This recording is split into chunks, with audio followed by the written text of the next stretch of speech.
What's good, y'all? Welcome back to another day. It's not a daily inspirational. The title of this video is "Be careful where you escape to, or what you use to escape." Uh, I just wanted to talk about escapes today because I think a lot of the things that I struggle with right now, and I've always struggled with, is just using the wrong things to escape my problems and viewing my problems in the wrong way. Trials, hard times in life, they should be accepted and learned from. And honestly, most of the time, I just shut down when the problem gets a little bit too hard. And I turn to things, in the past it was sex, weed, drugs, anything, replace it. For some people, it's different. Their escape is blame. Their escape is, video games. That's not a bad one, but yeah. Anyway, there's a lot of unhealthy things that people use to escape.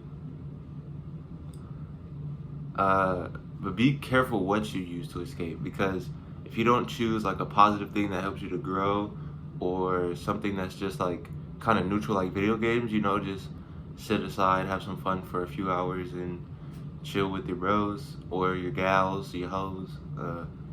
Probably shouldn't say that, but yeah. Um, because if you choose things, so from experience, I chose things like sex, weed. That was it. Okay, not that bad, but it was pretty bad for me. Sex and things like that, they leave you with this feeling of like not enough, like you're just not enough.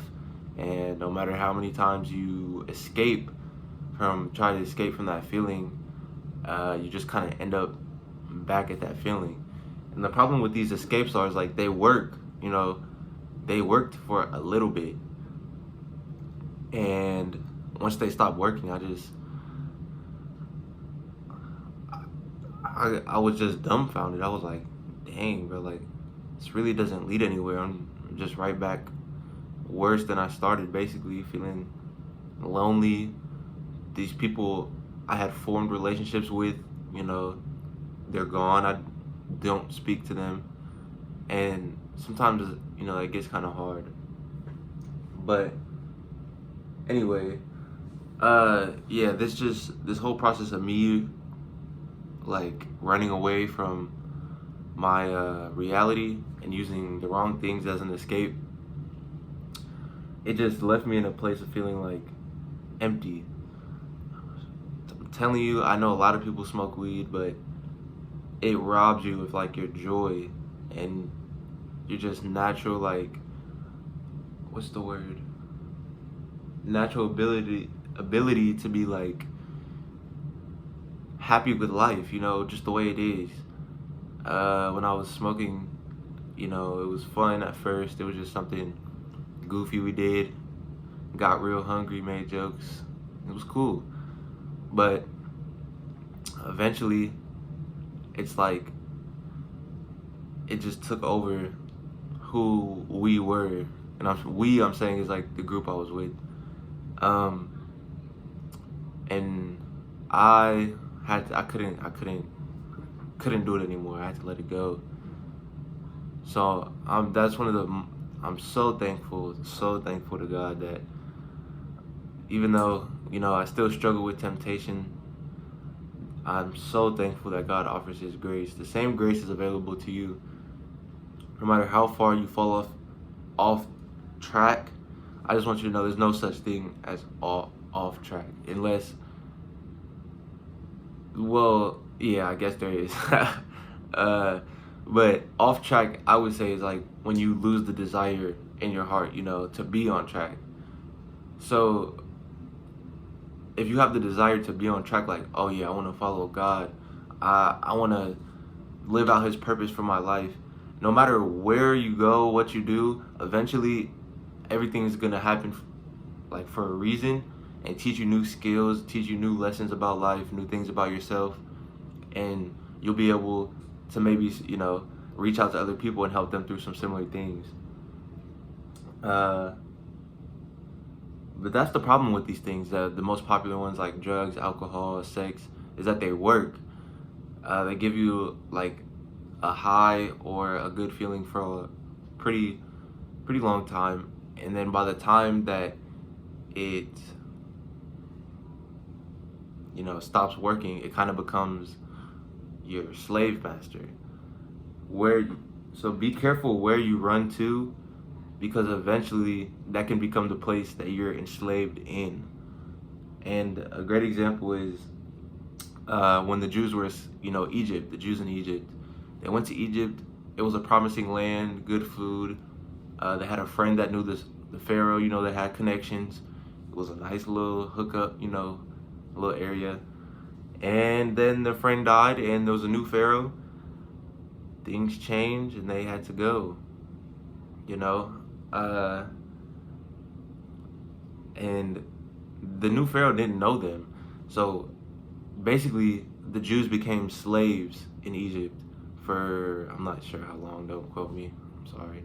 But yeah, the Jews became slaves in Egypt.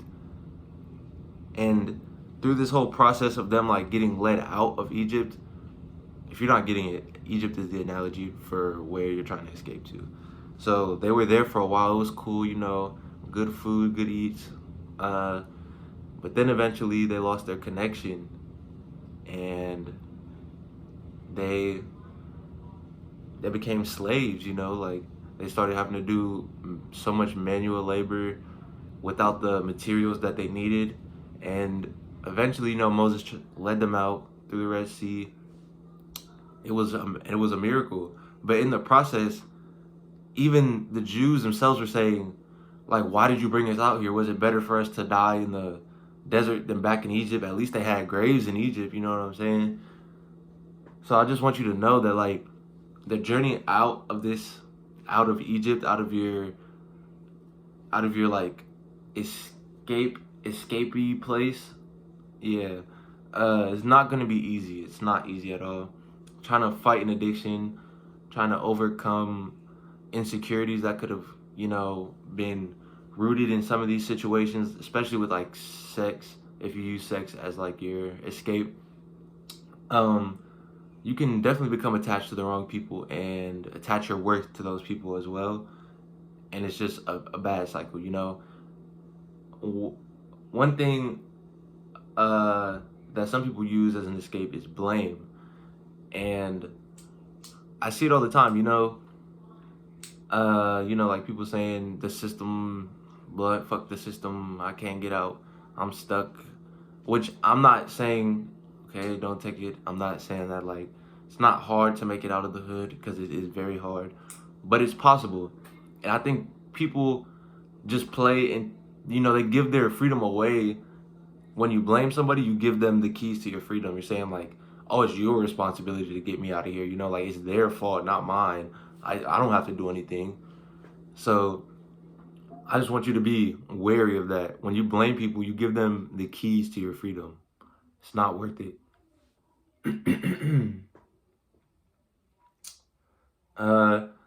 There's only one thing that will completely satisfy your needs, and that is Jesus. Okay? The Lord is faithful to us. He's always in us. I think a lot of people think he's up there, standing behind me, or like, looking over their shoulder, paranoid. But nah, God is in you. You have the Spirit of God inside of you. So when you show like love to other people, the Spirit grows, and it fills you more and more and more every time. So got a few verses here. Got 1 John chapter 13, verse 15. If anyone acknowledges that Jesus is the Son of God, God lives in him, and he in God. And so we know and rely on the love God has for us. See, when it says, when you acknowledge that Jesus is the Son of God. So that's the first step. You know, that's like being saved is what they call it. So when you acknowledge that Jesus is the Son of God, like, you have invited an amazing lifestyle, an amazing power, an amazing guide, amazing God into your heart and into your life and into your journey. And, you know, he's going to bless your steps no matter where they're at. I'm telling you, he will use everything, small, big, good, bad, everything for your prosperity. He will prosper you. My next point. Love others, okay? Just after this verse, you know, about 4 verses later, we're in 19 now. And it says, we love because he first loved us. If anyone says, I love God, yet hates his brother, he is a liar. So let's talk about this part first. Actually, let's finish it off. He is a liar. For anyone who does not love his brother, whom he has seen, cannot love God, whom he has not seen. So this right here is very important. If you can't love somebody that you interact with physically, directly, you know, things like that, you can't love God. God, in a sense, he's kind of distant in a physical sense, that you can't see him, you can't touch him, but spiritually he's not distant. He's right here. And I think people are so far from God nowadays just because they don't love each other. There's no love going around in our culture nowadays. I think it's a lot of hate, judgment. You know, social media puts up like what you want people to see and what you think you should have people see.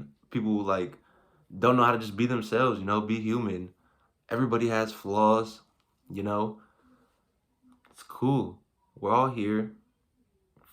And I think we should all love each other. This right here is gonna expand just your joy, your overall like long-term happiness. I'm telling you, just start reaching out, being nice to a few people. This is like the whole reason I started this YouTube channel was to reach out just from all of the things I've learned in life. If you have any questions that you want me to answer specifically, just drop them down in the comments and I'll probably make a video about them.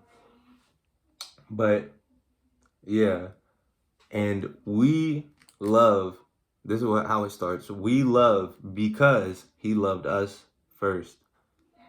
God made every single one of us. Before our parents knew it, before anybody knew it, he knew us. Before our bodies were even formed, he knew us.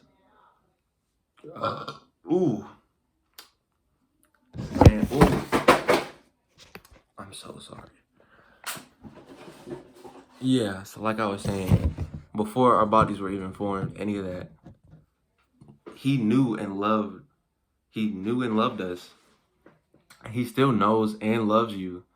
No matter, he knows everything about you. The bad, the good, the ugly, the pretty, the weird, you know, everything.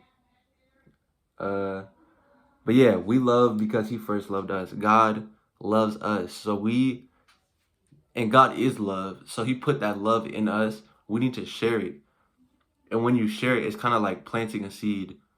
And you may not get anything back from those people or anything back, any feeling. But after a while, that seed grows and comes back as a plant. And it's kind of like a cycle, you know. Those people that you help feel a little bit better, they help somebody and it just spreads. So that's the mission for today. I want to give y'all. I know it's kind of the mission every time I end one of these, but I just want to spread love and positivity to whoever's watching. And I want y'all to go spread some love and positivity to whoever y'all interact with today. All right. Thanks for stopping by and having this little talk with me. I love y'all. Peace.